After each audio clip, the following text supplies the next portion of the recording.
Let's look at the product of these two complex numbers. We know that every complex number can be written in the form r times cos theta plus I sin theta. R is the modulus of the complex number and theta is the argument. So this first complex number here has a modulus of 1.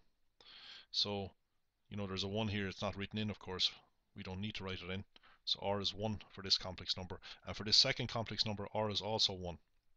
Okay, we don't have to write those in because those ones are multiplied. The argument of this complex number here is a. The argument of this complex number is b. Now, we saw in a previous video that when we multiply two complex numbers together, we multiply the arguments. Well, that's just 1 times 1, which is 1. We can leave that out. Times cos of the sum of the arguments plus I times the sum of the arguments. So this was covered in a video titled Multiplication of Complex Numbers that are in polar form. So we just add the arguments. We multiply the moduli, but the moduli are both 1. Now let's multiply this out in the normal way, rather than using our rule for adding arguments. We multiply cos A by cos B. That gives us a term that does not involve I. Now let's look at another term that does not involve I. That's I sin A times I sin B. That's I squared sin A sin B. Of course, we know that I squared is minus 1. So I squared sin A sin B is minus 1 times sin A sin B. So this term does not involve I either. Now let's look at the terms that do involve I, and I'll factorize I out. We have I sin A times cos B. And we have cos A times I sin B.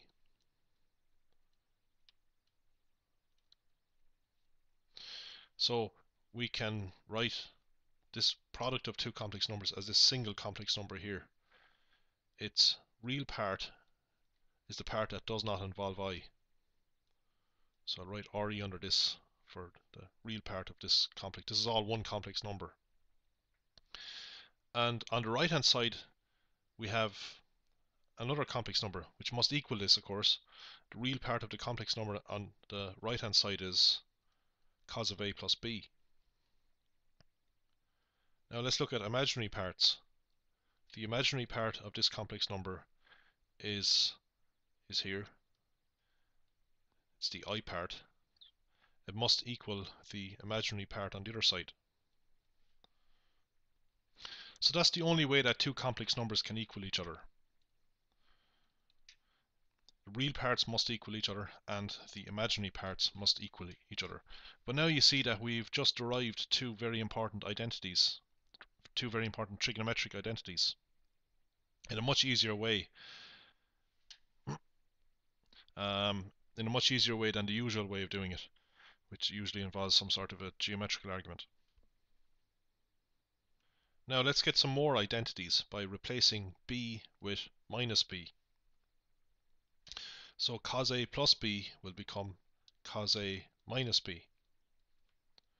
So we just copy out this right hand side, replacing b with minus b.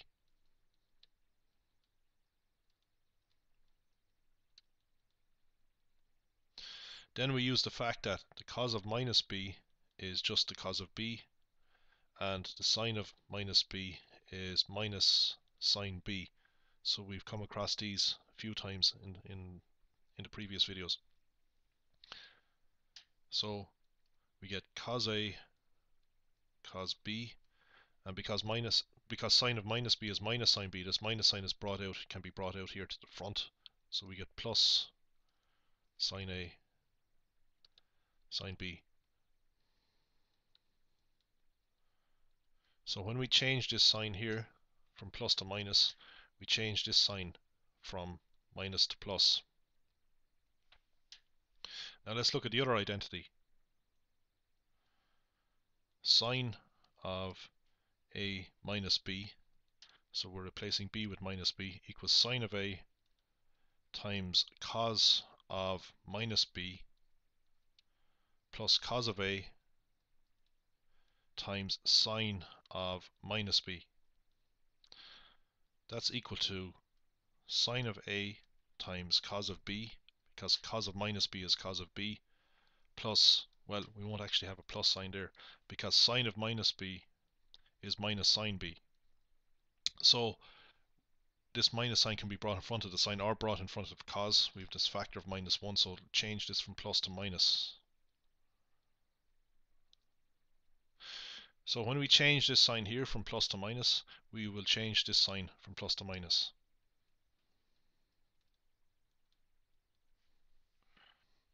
Now, I've labeled this identity 1 and this identity as 2.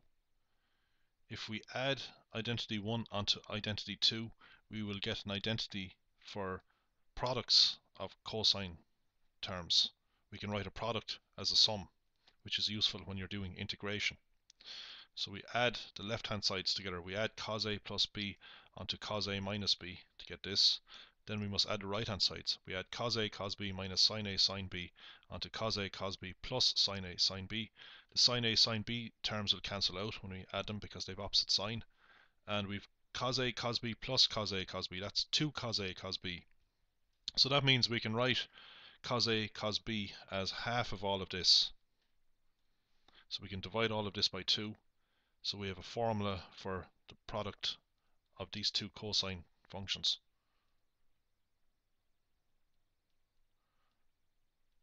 So it's just half of this. Now if we subtract 1 from 2, we can get an identity for products of sine functions. So we can write a product of two sine functions as a sum. So we've got to take equation 2 and subtract equation 1 from it. So we take cos of A minus B and subtract cos of A plus B.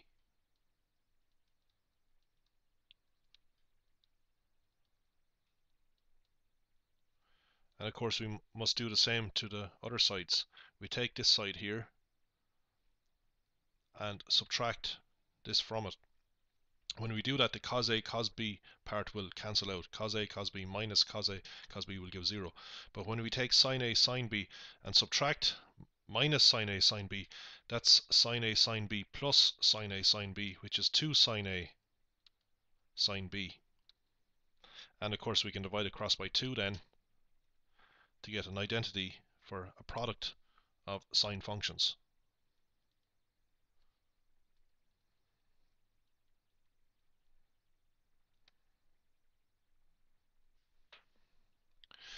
We can get an identity for a product of a sine and a cosine function by adding equation 3 onto equation 4. So if we add the left hand sides, we get sine of A plus B plus sine of A minus B.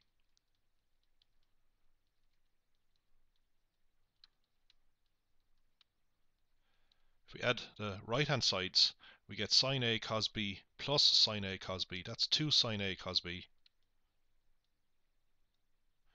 And cos A sin B plus minus cos A sin B will give 0. So dividing across by 2, we get an identity for a product of a sine and a cosine function. So these last 3 identities are very useful in integration.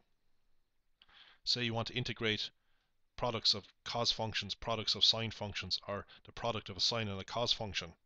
We need to write them as sums of cos functions, or sums are differences of cos functions, or sums of sine functions. If we want to get double angle formulas, we just replace B with A in these two identities. So if we want to find out what cos 2A is, we just replace B with A and we get cos of A plus A, which is cos of 2A. So we copy out this right hand side, replacing B with A. So this B is replaced with A, and we replace this B with A. So what we get is cos A times cos A. Well, that's cos squared A. Sin A times sin A is sin squared A. So cos of 2A is cos squared A minus sin squared A, We do something similar for sine. If we want to find out what sine of 2a is, we replace this b here in sine of a plus b with a. We get sine a plus a, which is 2a, sine 2a. So on the right hand side, we have sine a times cos a plus cos of a times sine of a. So we have sine a cos a plus cos a sine a. These two terms are the same.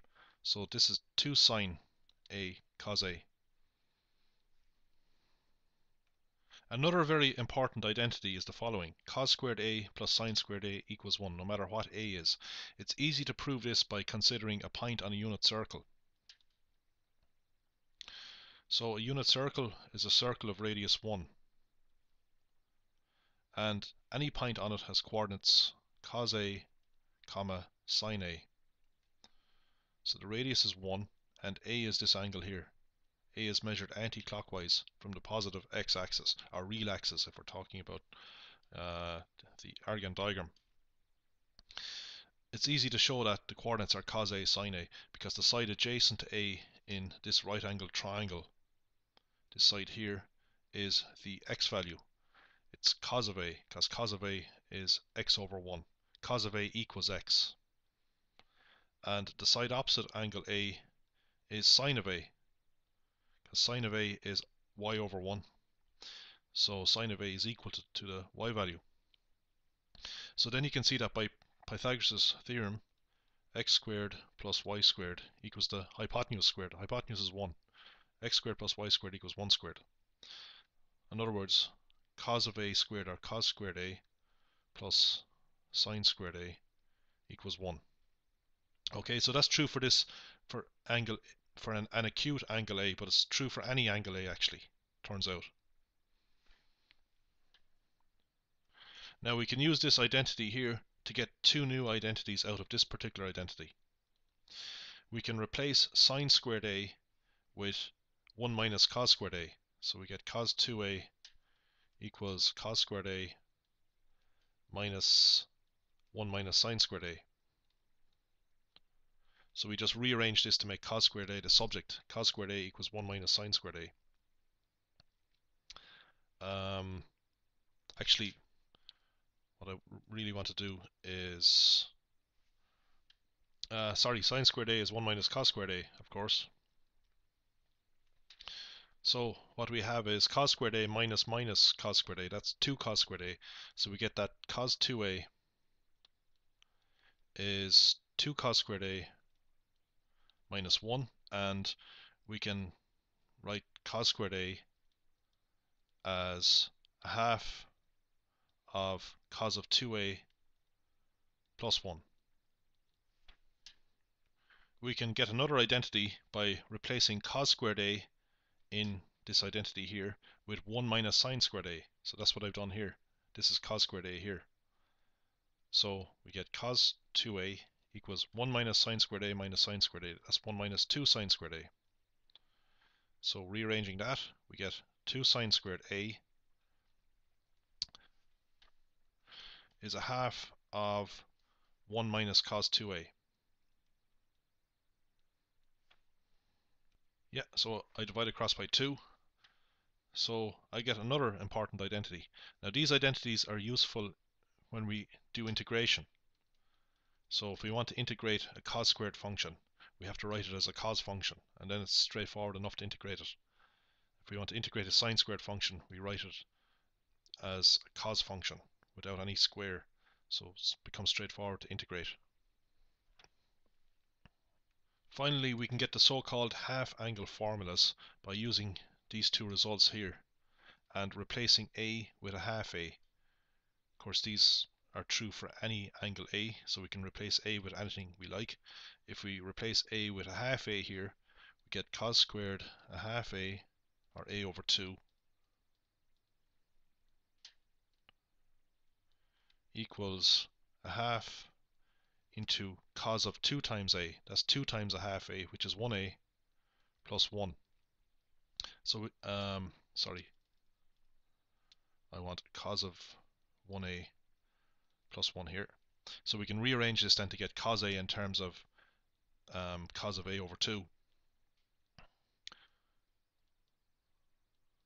So cos of A is 2 times cos squared A over 2. Just multiply both sides of this by 2 and subtract 1.